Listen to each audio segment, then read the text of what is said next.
Next ಹಂಸ enterprises ಕಟ್ಟಡ ನಿರ್ವಹಣೆಯ ಒಂದು ಕಂಪನಿ ಶುರು ಮಾಡಿದ್ರಿ ನೀವೇ ಹೊಸದಾಗಿ.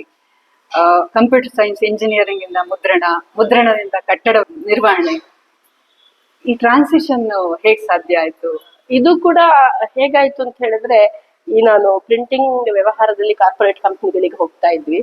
ಅಲ್ಲಿ ಹೋದಾಗ ಎಷ್ಟೋ ಸಲ ನಮ್ಗೆ ಕೇಳೋರು, ನಿಮ್ಗೆ ಯಾರಾದ್ರೂ ಪ್ಲಂಬಿಂಗ್ ಅವ್ರು ಗೊತ್ತಿದಾರಾ, ಕಾರ್ಪೆಂಟ್ರಿ ವರ್ಕ್ ಅವ್ರು ಗೊತ್ತಿದಾರಾ, ಹೀಗೆ ಕೇಳೋರು. ಯಾಕೆ ಅಂತ ಹೇಳಿದ್ರೆ, ಯಾವುದೇ ಕಾಂಟ್ರಾಕ್ಟರ್ಗಳು ಕೂಡ ಚಿಕ್ಕ ಚಿಕ್ಕ ಪುಟ್ಟ ಕೆಲಸಗಳನ್ನು ತಗೊಳ್ಳೋದಿಲ್ಲ. ಒಂದು, ಎರಡನೇದು, ಕಾರ್ಪೊರೇಟ್ ಕಂಪ್ನಿಗಳಲ್ಲಿ ಏನಾಗ್ತಾ ಇತ್ತು, ಅವರು ಮೇಂಟೆನೆನ್ಸ್ ನ ಬೇರೆಯವ್ರಿಗೆ ವಹಿಸಿರ್ತಾ ಇದ್ರು, ಬೇರೆ ಒಂದು ಕಂಪ್ನಿ ತಗೊಳ್ತಾ ಇತ್ತು.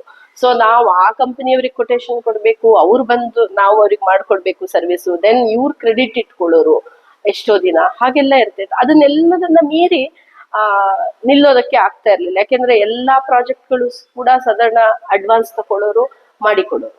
ಇಲ್ಲಿ ಅಡ್ವಾನ್ಸ್ ಸಿಗ್ತಾ ಇರ್ಲಿಲ್ಲ. ಈ ಲ್ಯಾಕ್ ಅಂದ್ರೆ ಕಾರ್ಪೊರೇಟ್ ನ ನೀಡ್ಸ್ ನ ಲ್ಯಾಕ್ ಇತ್ತಲ್ಲ, ಅದನ್ನ ನೋಡ್ಬಿಟ್ಟು why can't we do it, ನಮ್ಗೆ ಇನ್ನೊಂದು ಅವಕಾಶ ಸಿಕ್ತು ಬಿಸ್ನೆಸ್ ಮಾಡೋದಕ್ಕೆ ಅಂತ ಹೇಳಿ ಅದನ್ನ ಕೈಗೆ ಎತ್ಕೊಟ್ವಿ.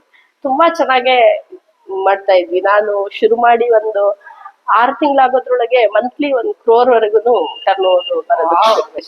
ಹೀಗೆ ರಿಪೇರ್ ವರ್ಕ್ಸ್ ಅನ್ನ ಮಾಡ್ತಾ ಇದ್ದವಳು.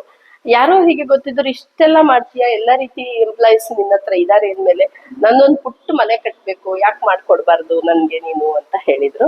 ಹಾಗೆ ಟರ್ನ್ ಕಿ ಪ್ರಾಜೆಕ್ಟ್ಸ್ ಸಣ್ಣ ಸಣ್ಣ ಮನೆಯನ್ನ ಕೂಡ ತಗೊಳ್ಳೋದಕ್ಕೆ ಶುರು ಮಾಡಿ ಇವತ್ತಿಗೂ ಕೂಡ ನಾನು ಅದನ್ನ ಮುಂದುವರಿಸ್ತಾ ಇದ್ದೀನಿ. ಆದ್ರೆ ತುಂಬಾ ಅಂತ ತಗೊಳ್ಳೋದಿಲ್ಲ, 1 ಅಥವಾ 2 ಮನೆಗಳನ್ನ ವರ್ಷಕ್ಕೆ ಕನ್ಸ್ಟ್ರಕ್ಷನ್ ಮಾಡೋ ಲೆವೆಲ್ಗೆ ಮಾತ್ರ ತಗೊಳ್ತೀನಿ.